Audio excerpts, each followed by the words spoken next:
ഹൃദയരാഗതന്ത്രിയിൽ ഞാൻ ഒരു രാഗം നിനക്കായി കരുതി.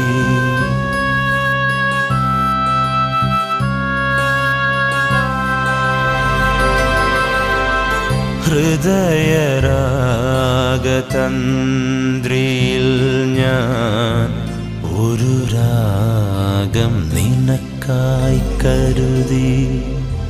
രാവിൻ്റെ ഭാവത്തിൽ ഏകനാ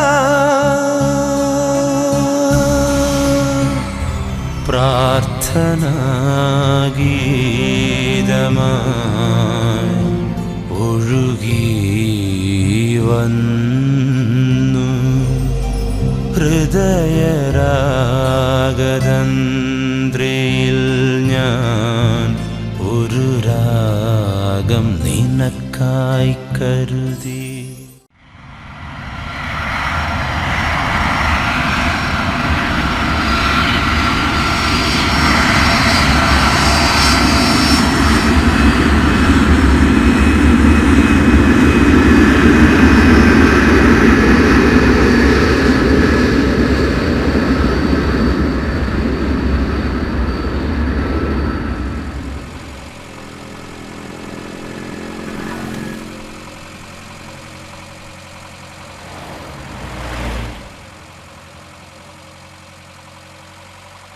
മോനെ, എത്ര മാസം ലീവുണ്ട്? 6 മാസമുണ്ട്. 6 മാസമുണ്ടോ?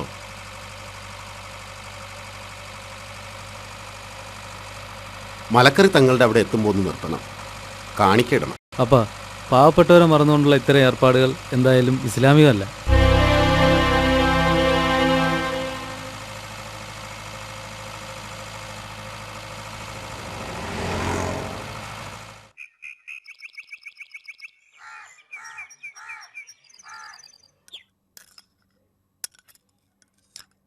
മോൻ വളരെ ക്ഷീണിച്ചു പോയല്ലോ. ഓരോരുത്തര് ഗൾഫിൽ നിന്ന് വരുന്നത് ആനക്കുട്ടിയെ പോലെയാ. ആ പീരിക്കണ്ണിന്റെ മോൻ പോയിട്ട് 1 വർഷം ആയുള്ളൂ. കൊട്ടാരം പോലത്തെ വീടല്ലേ വെച്ചത്. സത്യസന്ധമായി ജീവിക്കുന്നവർക്ക് അതിനൊന്നും കഴിയില്ല അപ്പാ. ഇപ്പൊ ഈ സത്യസന്ധത കൊണ്ടൊന്നും ഒരു കാര്യമില്ല പൊന്നു മോനെ. ഇക്ക അന്നയച്ച കത്തിൽ കുറച്ച് കാര്യങ്ങൾ എഴുതിയിരുന്നു. ആ പിഴച്ച വിശ്വാസങ്ങളിൽ നിന്ന് ഇതുവരെ മാറിയില്ലല്ലേ? അങ്ങനെ ജീവിക്കാൻ കഴിഞ്ഞില്ലെങ്കിൽ ഞാൻ മരണമാണ് ആഗ്രഹിക്കുന്നത്.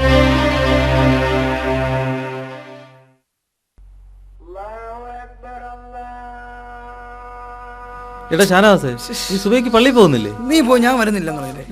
എടാ എണീക്കടാ, എടാ എണീക്കാൻ. നീ പോ, ഞാൻ വരുന്നില്ല. ഇവന്റെ കാര്യം.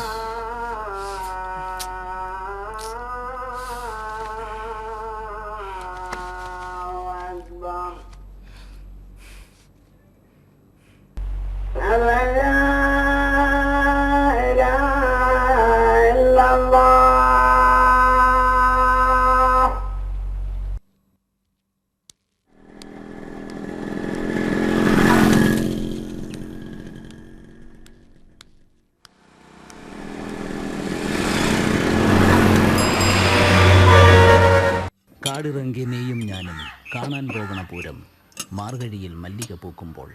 യേശുദാസ് പാടിയത്. ചിത്രം പൊന്നി, സംഗീതം ദേവരാജൻ.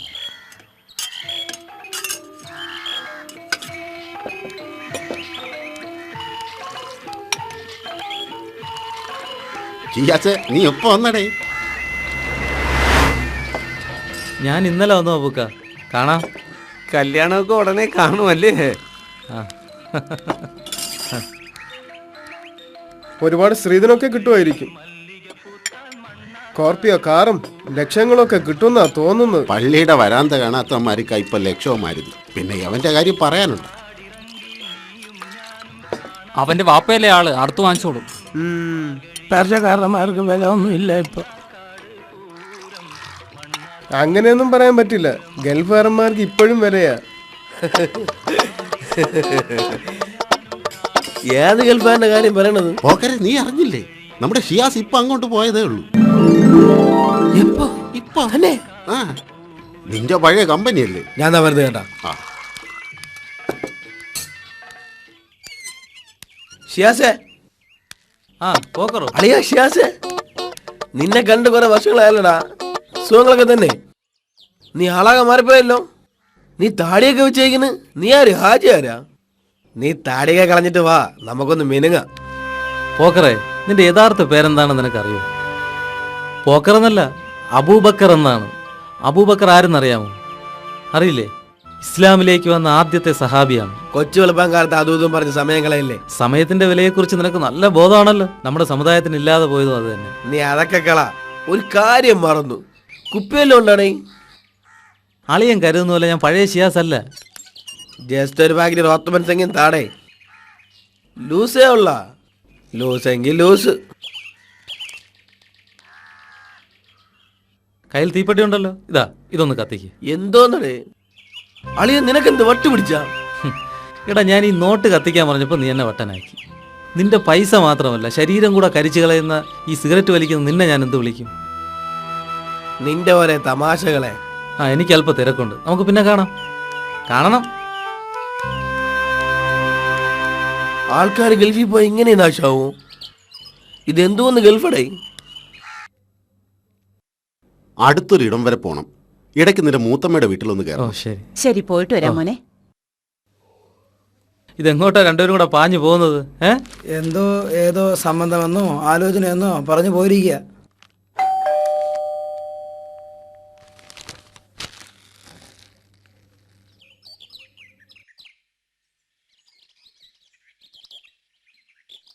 വാപ്പ ഇല്ലേ? വാപ്പ ഒരു സ്ഥലം വരെ പോയിരിക്കുകയാണ്, കയറിയിരിക്കാം. വേണ്ട മോനെ, എനിക്കറിയാം, വരുമെന്ന് പറഞ്ഞിരുന്നു. ആ, ഈ മാസത്തെ പൈസ അല്പം വൈകും. മോൻ ആശുപത്രിയില്ല, ഒരുപാട് ചെലവുണ്ട്. ഏത് പൈസ? ഞാൻ കുറച്ച് കാശ് വാപ്പയുടെ നിന്ന് വാങ്ങിച്ചിരുന്നു. അതിന്റെ പലിശ. പലിശയോ?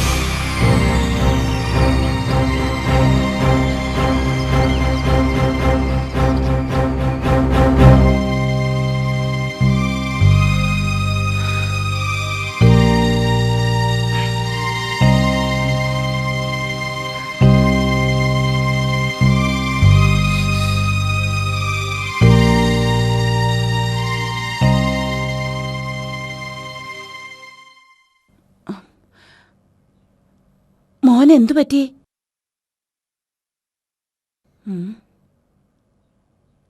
ആ, എന്താടാ മോനെ, എന്തു പറ്റി?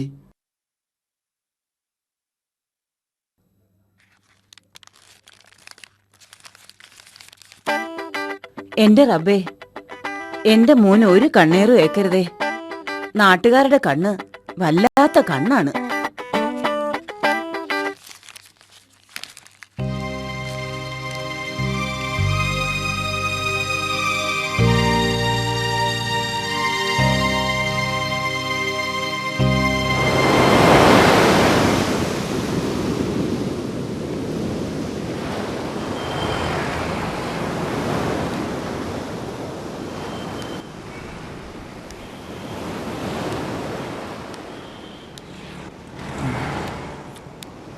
ജബ്ബാറല്ലേ?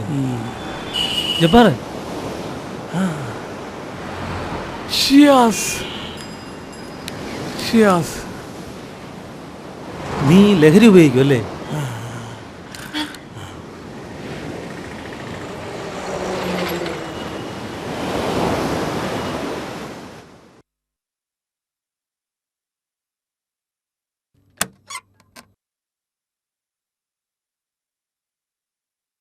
മോനെ,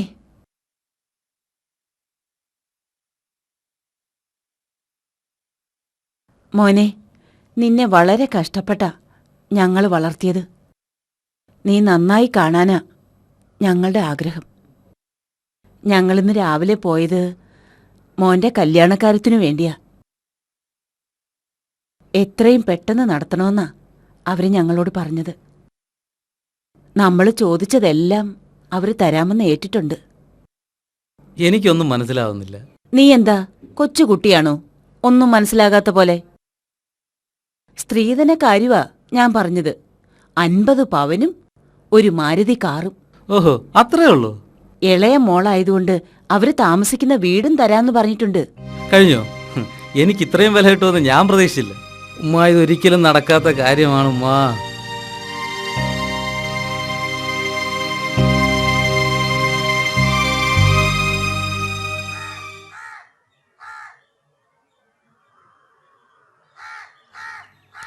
ജബ്ബാറെ നിൽക്ക്.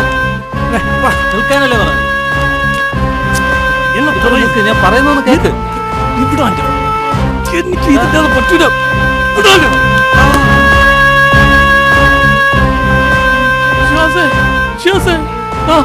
ഞാൻ അറിയാതെ തള്ളിയതാണടാ.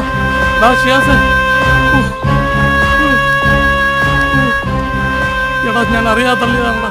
ഒത്തിരി മുറിഞ്ഞല്ലോടാ. രക്തം ഒരുപാട് വരുന്നുണ്ടല്ലോടാ. ഇനി ഞാൻ കുടിക്കില്ല. ഇത് സത്യം, ഇത് സത്യം.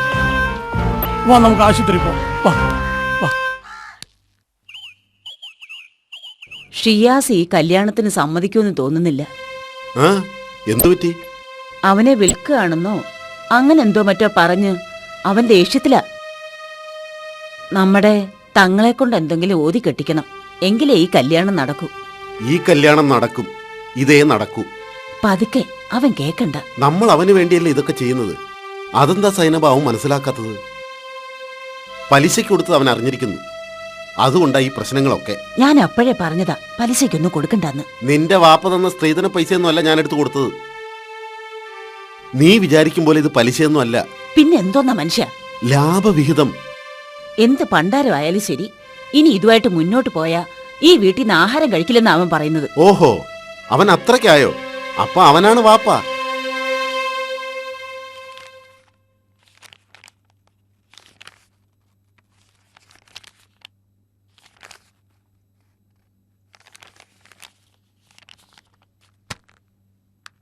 ഞങ്ങൾ നിശ്ചയിച്ച കല്യാണത്തിന് നിനക്ക് സമ്മതമില്ലെന്ന് കേട്ടു, ശരിയാണോ? കല്യാണം കഴിക്കില്ല എന്ന് ഞാൻ പറഞ്ഞിട്ടില്ല. സ്ത്രീധനം വാങ്ങി കല്യാണം കഴിക്കില്ല എന്നേ ഞാൻ പറഞ്ഞിട്ടുള്ളൂ. വാപ്പയെ തിരക്കി ഇന്നൊരാൾ ഇവിടെ വന്നിരുന്നു. ഏതാള്? വാപ്പ അയാൾക്ക് പലിശയ്ക്ക് പൈസ കൊടുത്തിട്ടുണ്ടോ? ഓ, അതൊരു ബിസിനസ്സിന് കൊടുത്തതാ. ലാഭവിഹിതം തരാന്ന് പറഞ്ഞു. അത് ഹറാമൊന്നുമല്ലല്ലോ. പലിശ വാങ്ങുന്നവരുമായി അള്ളാഹുവും അവന്റെ പ്രവാചകനും യുദ്ധം പ്രഖ്യാപിച്ചിരിക്കുന്നു എന്നാണ് ഖുർആൻ പറയുന്നത്. എടാ, ഞാനത് പറഞ്ഞില്ല ഇത് പലിശ അല്ലെന്ന്. നിങ്ങൾക്ക് ഈ ലോകവും ഇവിടത്തെ കാര്യങ്ങളുമാണ് വലുത്. പരലോകവും അവിടത്തെ കാര്യങ്ങൾ ഒരു പ്രശ്നമേ അല്ല.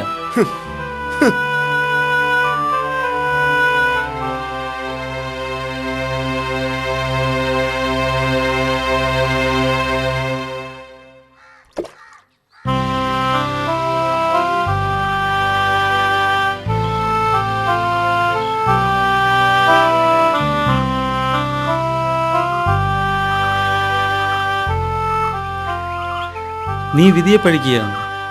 നീ വിധിയെ പഴിച്ച് സ്വയം രക്ഷപ്പെടുകയാണല്ലേ? എല്ലാവരും ഇങ്ങനെ തന്നെയാണ്. സ്വന്തം കുറ്റങ്ങളെ മറയ്ക്കാൻ വിധിയാണ് പഴിക്കുന്നത്. ഞാനൊരു സംഭവം പറയാം. ഒരിക്കൽ ഈസാ നബി മലയുടെ മുകളിൽ നിൽക്കുകയായിരുന്നു. അപ്പോൾ പിശാച് വന്ന് ചോദിച്ചു, നിനക്ക് വിധിയിൽ വിശ്വാസമുണ്ടോ എന്ന്. അപ്പോൾ ഈസാ നബി പറഞ്ഞു, അതെ. ആ സമയം പിശാച് പറഞ്ഞു, എങ്കിൽ നീ ഈ മലയുടെ മുകളിൽ നിന്നും താഴേക്ക് ചാടുക. ദൈവം വിധിച്ചിട്ടില്ലെങ്കിൽ നീ മരിക്കില്ലല്ലോ. ഇത് കേട്ട് ഈസാ നബി പറഞ്ഞു, ദൈവം മനുഷ്യനെ പരീക്ഷിച്ചു കൊണ്ടേയിരിക്കും. പക്ഷേ ദൈവത്തെ പരീക്ഷിക്കാൻ നമുക്ക് അവകാശമില്ല. താഴേക്ക് ചാടിയാൽ മരിക്കുമെന്ന കാര്യം ഏതാണ്ട് ഉറപ്പാണ്. എന്നിട്ടും ഞാൻ ദൈവത്തെ പരീക്ഷിക്കണമെന്നാണോ? ഈ മറുപടി കേട്ട് പിശാചിന് ഉത്തരം മുട്ടി. ജബ്ബാറെ, ഇതിൽ നിന്ന് നമ്മൾ എന്താണ് പഠിക്കേണ്ടത്? ശരിയാണ്, ഞാൻ തെറ്റുകാരൻ തന്നെയാണ്. എന്നാൽ നിനക്കറിയില്ല നമ്മുടെ സമൂഹത്തെ. എന്തിന് എൻ്റെ വാപ്പ എത്ര നിസ്സാരമായിട്ടാണ് എൻ്റെ ഉമ്മയെ ഉപേക്ഷിച്ചിട്ട് പോയത്.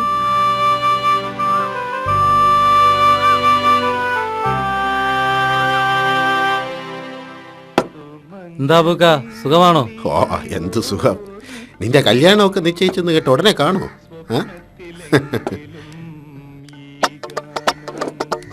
പോക്കറോ? റഷീദേ, നിനക്ക് ഓട്ടോ കൊണ്ടാടേ. ഓ, എന്തോട്ടം. ഇനിയിപ്പോ സ്ത്രീധനക്കാരിൽ അടിച്ച് പൊളിക്കാമല്ലോ. എത്ര ലക്ഷം കിട്ടും? വീടുമൊക്കെ കിട്ടുമെന്ന് കേട്ടല്ലോ. കഴിഞ്ഞോ? പറഞ്ഞു കഴിഞ്ഞോ? എന്നാൽ എനിക്കും ചിലത് പറയാനുണ്ട്.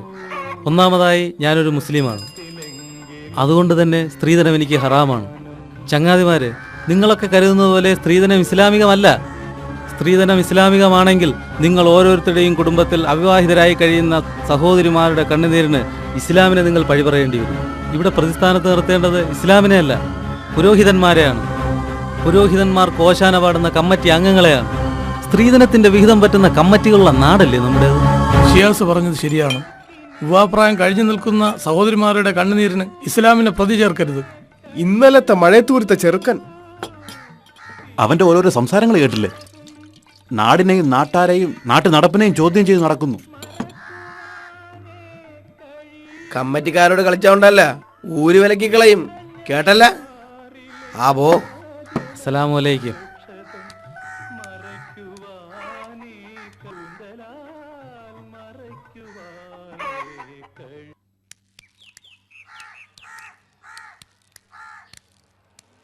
ആ അരവിന്ദേട്ടനോ? എന്താ എന്ത് പറ്റി? കാറ് പഞ്ചറായി. ഞാൻ മാറ്റിത്തരാം. ഷിയാസപ്പം ഞാൻ 2-3 ദിവസമായി.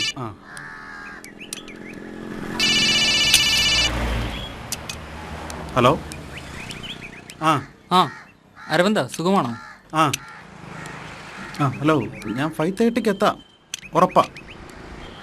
പുതിയ ടി വി ആണല്ലേ? Safe, 1 minute. Okay okay bye. ആ പുതിയ കാറും പുതിയ ടി വിയും എല്ലാം കൊണ്ടും അടിച്ചു പൊളിക്കുകയാണ് അരവിന്ദ. ജീവിതം ഒന്നല്ലേ ഉള്ളൂ, കുറച്ച് കാശ് പലിശയ്ക്ക് എടുത്ത് ബാക്കി ഇൻസ്റ്റാൾമെന്റോ. ഓഹോ, അത് ശരി. ഇങ്ങനെ പോയാൽ എവിടെ ചെന്ന് അവസാനിക്കുമെന്ന് അറിയില്ല. പലിശ ഒരു കെണിയാണ്, അതിൽ പെടുന്നവൻ ഒരിക്കലും രക്ഷപ്പെടില്ല. പ്രവാചകൻ പറഞ്ഞു, കടം മനുഷ്യനെ പകൽ നാണം കെടുത്തും, രാത്രിയിൽ ഉറക്കം കെടുത്തും. ശരിയാണ്. നമ്മുടെ വാപ്പ കാരണവന്മാരുടെ കാലം തൊട്ടേ നടന്നു വരുന്ന സമ്പ്രദായങ്ങളെ എതിർക്കാൻ ഇപ്പൊ നമ്മുടെ നാട്ടിലും ഇതാ ഒരുത്തൻ എത്തിയിരിക്കുന്നു. അവിടെ ഇവിടെയൊക്കെ ഇങ്ങനെ പലതും കേട്ടിരുന്നുവെങ്കിലും ഇപ്പൊ ഇതാ ഇവിടെയും കേട്ടിരിക്കുന്നു. ഇതിനെ അടിച്ചമർത്തിയേ പറ്റൂ. അവനാര്? നമ്മുടെ കരീമിന്റെ മോനെ, ആ ഗൾഫിൽ നിന്ന് വന്ന പയ്യൻ ഷിയാസ്. അവനെ അങ്ങനെ വിട്ടാ പറ്റില്ല. ഒരു വിലക്ക് തന്നെ വേണം. അങ്ങനെ വേണം, അങ്ങനെ തന്നെ വേണം. നമ്മുടെ കരീമിന്റെ മകനായതുകൊണ്ട് തൽക്കാലം അത് വേണ്ട, നമുക്ക് അവനെ ഒന്ന് ഉപദേശിക്കാം. പ്രസിഡന്റ് അങ്ങനെ പറയൂ. അതാര് ചെയ്യും? കരീമുമായി അടുപ്പമുള്ള ഷുക്കൂറിനെ തന്നെ നമുക്ക് അയക്കാം. അങ്ങനെ ചെയ്യാം.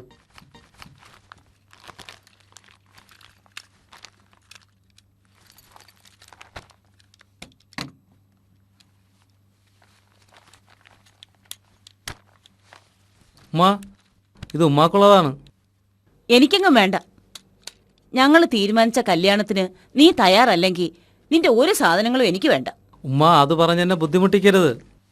എങ്കിൽ നിന്റെ ഒരു സാധനങ്ങളും ഞങ്ങൾക്ക് വേണ്ട.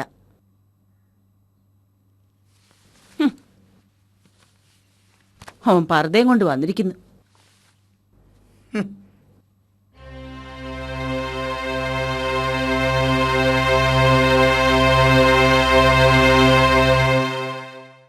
നിങ്ങൾക്കിത് വേണ്ടെങ്കിൽ ഞാൻ വല്ല പാവപ്പെട്ടവർക്കും കൊടുക്കും.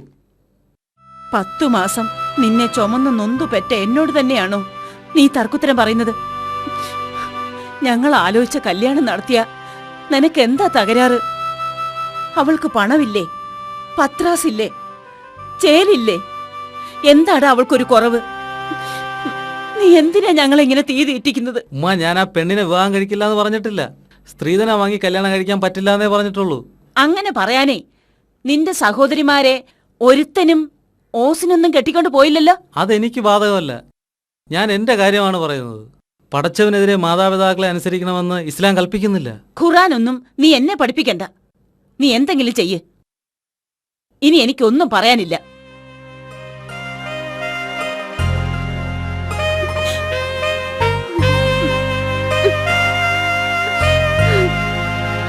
ഉമ്മ, എഴുന്നേൽക്കുമ്മ, നമുക്ക് എന്തെങ്കിലും ആഹാരം കഴിക്കണ്ടേ? ഉമ്മ എന്നെ നിർബന്ധിച്ച് ഈ കല്യാണം കഴിപ്പിക്കാമെന്ന് വിചാരിക്കണ്ട.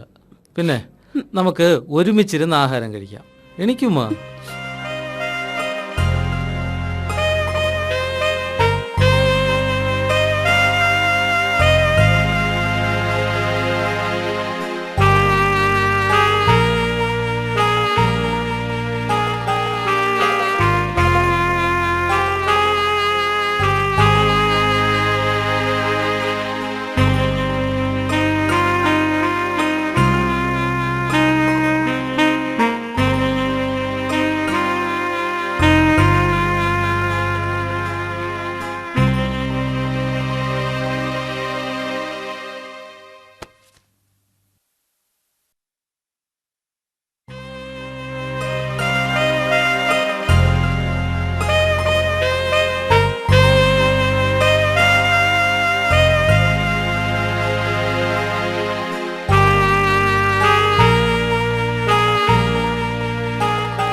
ഹൃദയരാഗതന്ത്രിയിൽ ഞാൻ ഒരു രാഗം നിനക്കായി കരുതി.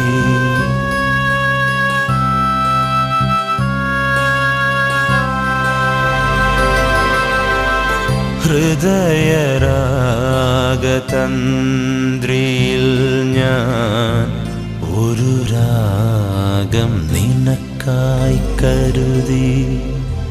രാവിൻ്റെ ഭാവത്തിൽ ഏകനാ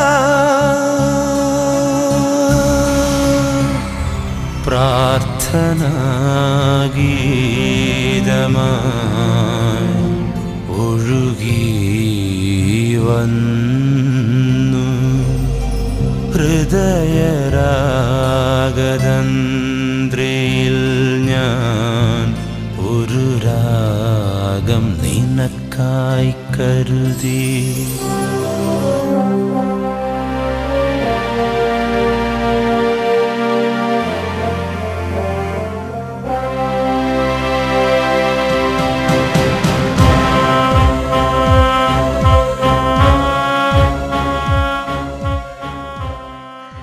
നിന്റെ ഇക്ക നമ്മുടെ പരമ്പരാഗത ആശയങ്ങളെ പുച്ഛിച്ചെള്ളുന്ന കേട്ടല്ലോ. ആള് പുത്തൻവാദിക്കാരനാണല്ലേ? തോന്നണ്ട, അതാണ്.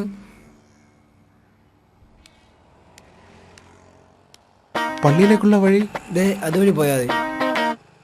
ഇത് കിയാമതാൻ അടയാളങ്ങളല്ലേ? അവൻ പോണത് നേരെ ഓപ്പോസിറ്റ് ആണല്ലോ. അസ്സലാമലൈക്കും. പുത്തൻവാദക്കാർക്ക് ഞങ്ങൾ സലാം മടക്കില്ല. ഞാനൊരു പുതിയ ആശയം പറഞ്ഞിട്ടില്ല. ഇസ്ലാം എന്നാൽ സമാധാനമെന്നും അർത്ഥമുണ്ട്. എന്നാൽ സ്ത്രീധനം നമ്മെ സമാധാന കേടിലേക്കാണ് നയിക്കുന്നത്. അതുകൊണ്ട് തന്നെ അത് ഇസ്ലാമികമല്ല. അനീതിയും അക്രമവും കണ്ടു കഴിഞ്ഞാൽ പ്രതികരിക്കാത്തവൻ ഇസ്ലാമല്ല. നിങ്ങളത് ചെയ്യുന്നില്ല, ഞാനത് ചെയ്യുന്നു. അതുകൊണ്ട് ഞാൻ എതിർക്കപ്പെടുന്നു. നമുക്കൊരു വാദപ്രതിവാദം നടത്താം. ഞാനൊരു വാദപ്രതിവാദത്തിനും തയ്യാറല്ല. ഞാൻ നിങ്ങൾക്ക് സലാം പറഞ്ഞിട്ടും നിങ്ങൾ സലാം മടക്കാത്തത് ഞാനൊരു മുസ്ലിമല്ല എന്ന് നിങ്ങൾ ധരിച്ചതുകൊണ്ടല്ലേ? അസ്സലാമു അലൈക്കും.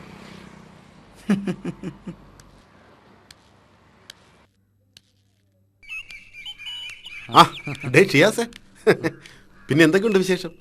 തലയിൽ തൊപ്പിയൊന്നുമില്ലടേ. അല്ല ശുക്രൊക്കെ എന്താ ഈ വഴിയൊക്കെ? ആ ഞാൻ ഇപ്പം ജമാഅത്ത് ഓഫീസിൽ നിന്നാണ് വരുന്നത്. നിന്നെ ഒന്ന് കാണണം. വടേ ഒരു കാര്യം പറയാനുണ്ട്. നീ ഒരു പുതിയ ഇസ്ലാമായിട്ടാണ് എഴുന്നള്ളിയെന്ന് കേട്ടല്ലോ. നാട്ടാചാരങ്ങളെ പലതിനെയും നീ എതിർക്കുന്നെന്നും കേട്ടു. കൂട്ടത്തിൽ സ്ത്രീധനത്തെയും. ഈ സ്ത്രീധനത്തിൻ്റെ കമ്മീഷൻ കിട്ടിയില്ലെങ്കിൽ നമ്മുടെ ഇമാമുമാർക്കും ഉസ്താദുമാർക്കും ആര് ശമ്പളം കൊടുക്കും? നീ പറ. പിന്നെ എങ്ങനെ നമ്മുടെ മഹലിലെ കാര്യങ്ങൾ നടക്കും? ഇന്ന് നീ ഇത് എതിർക്കുന്നു, നാളെ വേറൊരുത്തൻ. ഇങ്ങനെ പോയ ജമാഅത്തിൻ്റെ പൂട്ടിപ്പോവില്ലേ? നീ എന്തെങ്കിലും ഒന്ന് പറയേ. ഇങ്ങനെ നടന്നാലോ? എന്താ നീ ഒന്നും മിണ്ടാത്ത എന്താ? ശുക്കൂറിക്ക പറഞ്ഞത് മുഴുവൻ ഞാൻ കേട്ടു. ഇനി ഞാൻ പറയുന്നത് ശുക്കൂറിക്ക കേൾക്കണം. ഇന്ത്യയിൽ നിന്ന് ഒരു ദിവസം 4000-ഓളം പെൺഭ്രൂണഹത്യകൾ നടക്കുന്നുണ്ട്. പത്രത്തിൽ നമ്മളൊക്കെ വായിച്ചതാണ്. തമിഴ്നാട്ടിൽ ഉസിലംപട്ടി എന്ന ദേശത്ത് പെൺകുഞ്ഞുങ്ങൾ ജനിച്ചു വീണാൽ അരിമണി വായിലിട്ട് അല്ലെങ്കിൽ കമഴ്ത്തി കിടത്തി ശ്വാസം മുട്ടിച്ച് കൊല്ലുന്നു. യഥാർത്ഥത്തിൽ അവരുടെ കുഞ്ഞുങ്ങളോട് അവർക്ക് പൂർവ്വ വൈരാഗ്യമുള്ളതുകൊണ്ടോ അല്ലെങ്കിൽ സ്നേഹമില്ലാത്തതുകൊണ്ടോ ഒന്നുമല്ല അവരങ്ങനെ ചെയ്യുന്നത്. ഒടുവിൽ പത്രക്കാർ അന്വേഷിച്ചപ്പോൾ അവർ പറഞ്ഞത് ആ പെൺകുഞ്ഞുങ്ങൾ വളർന്ന് വലുതായി കഴിഞ്ഞാൽ അവരെ സ്ത്രീധനം കൊടുത്ത് കെട്ടിച്ചയക്കാൻ കഴിയില്ല എന്നാണ്. ഷിയാസേ, നീ പറഞ്ഞത് സത്യമാണ് മോനെ. ശുക്കൂർക്ക് ഒന്ന് ആലോചിച്ച് നോക്കൂ. നമുക്ക് ചുറ്റും വിവാഹപ്രായം കഴിഞ്ഞിട്ടും പുരനിറഞ്ഞു നിൽക്കുന്ന എത്രയെത്ര സഹോദരിമാരാണുള്ളത്. അവരുടെ മാതാപിതാക്കളുടെ എരിയുന്ന ഹൃദയത്തിൽ നിന്ന് ഉയരുന്ന ശാപവചനങ്ങൾ ഈ സമൂഹത്തെ തന്നെ കരിച്ചു കളയാൻ തക്ക ശക്തിയുള്ളതല്ലേ? 3 പെൺമക്കളുള്ള ഞാൻ അവരെ എങ്ങനെ കെട്ടിച്ചയക്കൂന്ന് ഓർത്ത് നേറിക്കൊണ്ടിരിക്കുക. എനിക്ക് മാത്രമായിട്ട് ഇവിടെ ഒരു നിയമം ഇല്ലല്ലോ. ഞാൻ പോണു.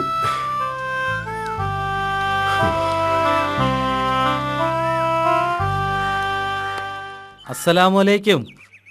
വലൈക്കും അസ്സലാം. എന്താ ഷിയാസ? നിന്നോട് എനിക്കൊരു കാര്യം പറയണം. അല്ല, ഇവിടെ വന്ന് പറയാൻ മാത്രം സീരിയസ് ആയിട്ടുള്ള എന്ത് കാര്യമാണുള്ളത്? നിന്റെ ഈ മാറ്റം എന്നെ മാത്രമല്ല മറ്റു പലരെയും ആശ്ചര്യപ്പെടുത്തിയിട്ടുണ്ട്. എനിക്ക് സന്തോഷമായി.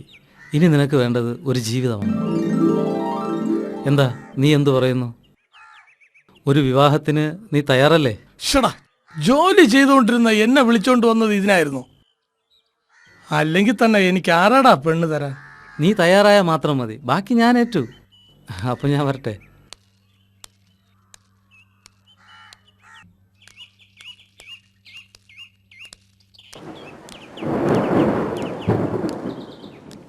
മഴ പെയ്യുന്ന തോന്നുന്നത്. ശരിയാ.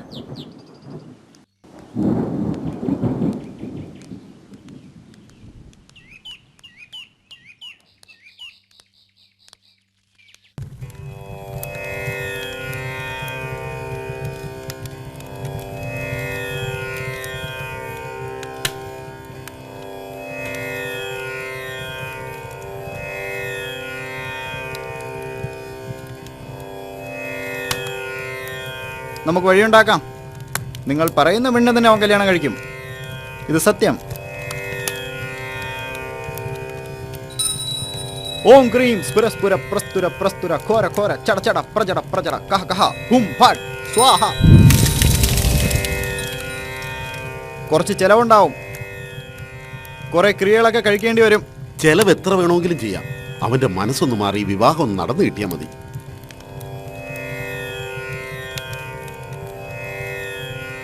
തൽക്കാലം ഞാൻ കുറച്ച് പൊടിയും 4 കുപ്പിയും തരാം. കുപ്പി വീടിന്റെ 4 മൂലയ്ക്കായി കുഴിച്ചിടണം. ഈ പൊടി മകന് പാല് കലക്കി കൊടുക്കണം.